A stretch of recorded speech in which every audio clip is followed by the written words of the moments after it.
Di tahun 1987 di Burkina Faso, suatu pagi sang presiden Thomas Sankara yang akan melakukan rapat bersama para menterinya diasasin, dibunuh dalam sebuah kudeta militer. Wakilnya yang juga sahabatnya menggantikan posisinya sebagai presiden, yaitu Blaise Compaoré. Burkina Faso adalah negara yang dulunya bernama Upper Volta, diganti namanya oleh Thomas Sankara dengan nama Burkina Faso, yang artinya The Land of Uncorruptible People, atau tanah yang rakyatnya anti korupsi. Thomas Sankara adalah pejuang pan-Amerika, seperti halnya Gaddafi yang anti-imperialis. Sankara anti-imperialis Perancis. Sahabat New Mind, kali ini kita masuk ke Afrika lagi. Benua dan banyak negaranya yang dicitrakan lemah, berpenyakit, perang saudara, bunuh-bunuhan, jahat, dan segala hal buruk ada di Afrika, dicitrakan di Afrika. Namun itu adalah propaganda, bagian dari geopolitik barat dan sekutunya memframing Afrika ke seluruh dunia. Dan kita, New Mind, tidak boleh termakan propaganda seperti beginian. Sekali lagi, kita sudah terpropaganda dengan Hollywood, dengan Tiongkok, dengan K-pop, dengan ninja, dengan bonsai, dengan anime, dan banyak hal lagi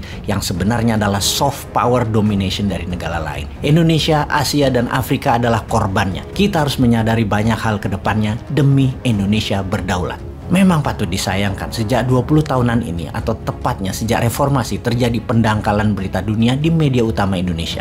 Juga isinya beritanya diarahkan ke arah pandangan berita dunia tersebut supaya menguntungkan pihak tertentu. Hingga suatu saat, yaitu sekarang misalnya, generasi milenial ketika ada yang menyebut kata Francophone, bingung, benda apa itu? Ketika kita menyebut Frankafrik, apa lagi itu?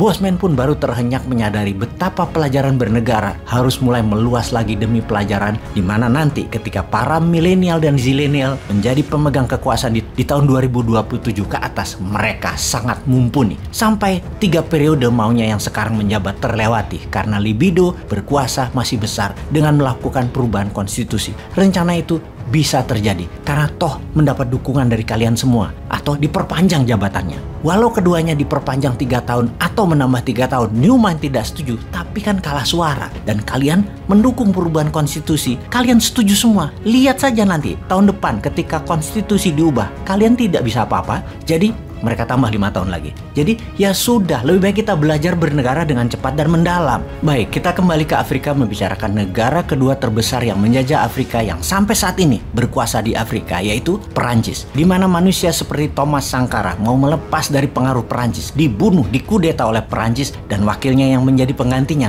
Blaise Compaoré, adalah boneka Perancis. Berani menjual nyawa sahabatnya demi kekuasaan. Hal seperti ini sering terjadi dan masih terjadi di Afrika demi genggaman Perancis di Afrika kuat. Demi harta Afrika masih di tangan Perancis. Wilayah jajahan Perancis diawali takluknya Ottoman Algeria di tahun 1830. Kemudian seluruh Afrika Barat mulai dicaplok. Kemudian sisi timur diambil sampai Madagaskar dan Djibouti. Walaupun sudah dikatakan negara-negara tersebut sekitar 15 negara Afrika ex jajahan Perancis merdeka hingga di tahun 60-an, semua dimerdekakan. Namun Perancis masih tetap mengendalikan sumber daya alam, dan pemerintah negara-negara Afrika ex jajahan Perancis, termasuk calon kepala negaranya, diinterview oleh petinggi Perancis. Semua negara itu disebut Frankafrik. Demi kekuasaan Perancis di negara Frankafrik, Perancis pernah melakukan intervensi militer dan kudeta politik sebanyak 30 kali di Afrika tersebut. Fenomena ini terjadi di Republik Kongo, Burundi, Rwanda, Gabon, Senegal, Djibouti, Mali, Chad, Republik Afrika Tengah, Somalia, Pantai Gading, dan banyak negara lagi.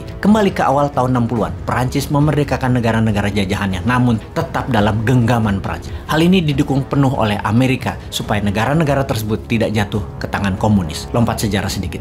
Vietnam Selatan yang dijajah Perancis melawan Vietnam Utara yang komunis. Amerika bantu habis-habisan di perang Vietnam tersebut, tentunya pro Perancis. Di tahun 60-an hingga kalah di tahun 70-an. Membuktikan dukungan Amerika di Afrika terhadap Perancis juga sama di tahun 60-an tersebut agar tidak jatuh ke komunis adalah dukungan serius di era perang dingin tersebut. Apa manfaat Afrika bagi Perancis? Yang terbesar adalah karet dari Kongo, emas dari hampir seluruh wilayah Afrika jajahan Perancis. Emasnya sekarang milik Prancis dikeduk habis. Muasalnya yaitu ketika tahun 1958 Charles de Gaulle menjadi pemimpin Prancis mengadakan referendum. Negara-negara Afrika bekas jajahan ditanya, mau tetap bekerja sama dengan Prancis dalam Frank African Community atau lepas 100%.